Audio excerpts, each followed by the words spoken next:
ধন্যবাদ সকল বন্ধুদের। তো বন্ধুরা, আশা করি ভালো আছেন সবাই। প্রতিদিনের মতন আজকে আবার একটি অন্যতম পাওয়ারফুল ভিডিও নিয়ে আপনাদের সামনে হাজির হলাম।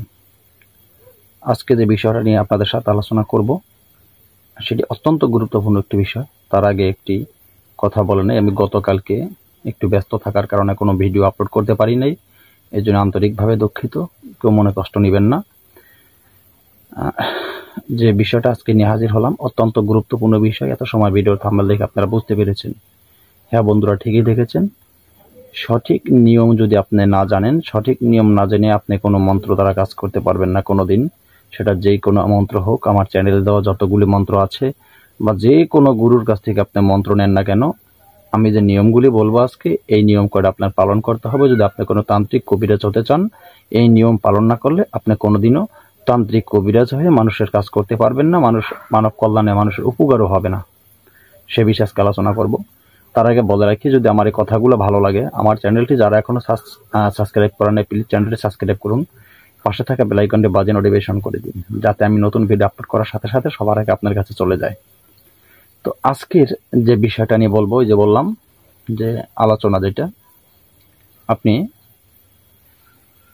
আমার চ্যানেলে দেওয়া মন্ত্র বা অন্য কোনো মন্ত্র, অন্য এক একজনের এক একটা নিয়ম আমি জানি না, তবে আমি এতটুকু জানি, আপনি যদি কোনো তান্ত্রিক কবিরাজ হতে চান, এই নিয়মগুলি আপনার জন্য প্রয়োজন। আপনি এই নিয়মগুলি পালন না করলে আপনি কোনো তান্ত্রিক কবিরাজ হতে পারবেন না। আমি হাজারবার পরীক্ষিত মন্ত্র দিলেও সেই মন্ত্র আপনার কাজ করবে না। কখন, কেন কাজ করবে না? আপনি সঠিক নিয়ম মানেননি। তো সঠিক নিয়মগুলা কি, কোন কোন নিয়ম? সর্বমোট 16টি নিয়ম মানতে হবে। এই 16টি নিয়ম যদি আপনি হুকুম যদি মানতে পারেন, তাহলে আপনি একজন তান্ত্রিক বা কবিরাজ হতে পারবেন। আপনি সুনাম প্রচার করতে পারবেন, মানুষের উপকার হবে আপনার দ্বারা। সেই শর্তগুলি কি কি, সেই নিয়মগুলি কি কি, আমি আপনাদেরকে একটা একটা করে বলে দিব।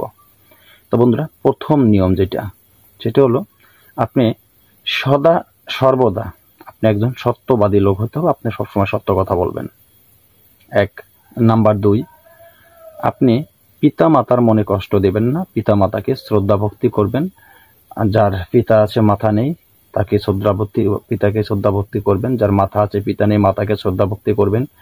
আর যার মাথা পিতা একজনের পৃথিবীতে নেই, তাদের জন্য দোয়া করবেন এবং তাদের জন্য আপনারা সবসময় মিলাদ শরীফ, দুরূদ শরীফ বা অন্যান্য সম্প্রদায় যারা আছেন, যার যার ধর্মীয় নিয়ম মতন আপনারা সেইভাবে ধর্মীয় যে কার্যক্রম হয় সেইভাবে তারা সভা করে নেবেন। এবং নাম্বার 3, আপনি অন্যায়ভাবে রোজগার করতে পারবেন না। আপনার একটি কাজ করে দেখা গেছে আপনার খরচা হলো 10 টাকা, আপনি এক জায়গা থেকে 100 টাকা আনবেন, সেটা কিন্তু হবে না। আপনি এই অন্যায়ভাবে রোজগার করতে পারবেন না। আপনি লিমিটের ভিতরে থেকে আপনার অর্থ নিতে হবে। আপনার যতটুকু খরচা যায় বা আপনার যতটুকু পারিশ্রমিক যতটুকু, ততটুকু হিসাব করে। অতিরিক্ত আপনার সুযোগ পেয়ে একটা মানুষকে তার কাছ থেকে হাতিয়ে নেবেন মোটা অঙ্কের টাকা, সেটা কিন্তু হবে না, তাইলে আর আপনার কাজের সুফল পাবেন না। নাম্বার 4, আপনি অন্যায়ভাবে আমার লিখিত মন্ত্র যদি কাজে লাগান, কোনো কাজে লাগবে না, কিন্তু মনে রাখবেন, এই যে মন্ত্রগুলো বললাম, যে আমার বলা মন্ত্র কোনো কাজে লাগাইলে আপনার কোনো কাজে লাগবে না, আমার চ্যানেল দেওয়া মন্ত্র।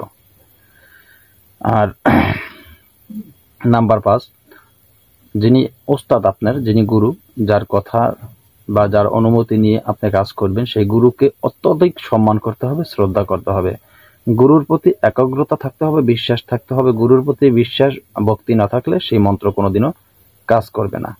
নাম্বার 6, আপনি প্রত্যেকটি মন্ত্র, আমার এই অন্য মন্ত্র যেগুলো আমি বলে দেই, আর এই যে মন্ত্র, আমার অন্য মন্ত্র যেগুলো আরবি নিয়মে যে মন্ত্রগুলি আমি বলি, বা কিছু কিছু মন্ত্র আছে আমার চ্যানেলের, এই মন্ত্রগুলি ইসলাম ধর্ম অবলম্বী যারা আছেন, তারা সব মন্ত্রগুলি আপনারা খেয়াল করবেন যে কোন মন্ত্রগুলি আমি ইসলামিক পর্যায়ে দিয়ে থাকি, কোন মন্ত্রগুলি অন্যান্য ধর্ম অবলম্বী, যেমন সনাতন ধর্ম এবং অন্যান্য ধর্ম অবলম্বী আছে তাদের ক্ষেত্রে পর্যায়ে দিয়ে থাকি। সেই ক্ষেত্রে যারা ইসলাম ধর্ম অবলম্বী, আপনারা যখন মন্ত্রগুলি পাঠ করবেন, যে মন্ত্র আমার কিতাব থেকে, আমার এই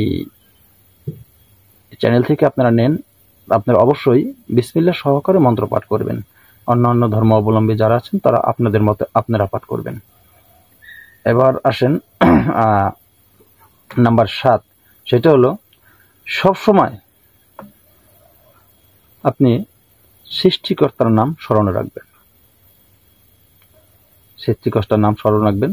হয়তো ইসলাম ধর্মাবলম্বী যারা আছেন তারা সবসময় আল্লাহ রাসূলকে স্মরণ করবেন। অন্যান্য সনাতন ধর্ম অবলম্বী যারা আছেন অবশ্যই আপনারা তন্ত্র যিনি স্রষ্টা সেই দেবের দেবাদিদেব মহাদেব আপনাকে তাকে স্মরণ করবেন এবং অন্যান্য দেব দেবতা যারা আছেন তাদের মতন করে আপনারা তাদেরকে স্মরণে রাখবেন। সর্বদা মনটা ফ্রেশ থাকবে আপনাদের কথা সৃষ্টিকর্তা তাইলে শুনবে।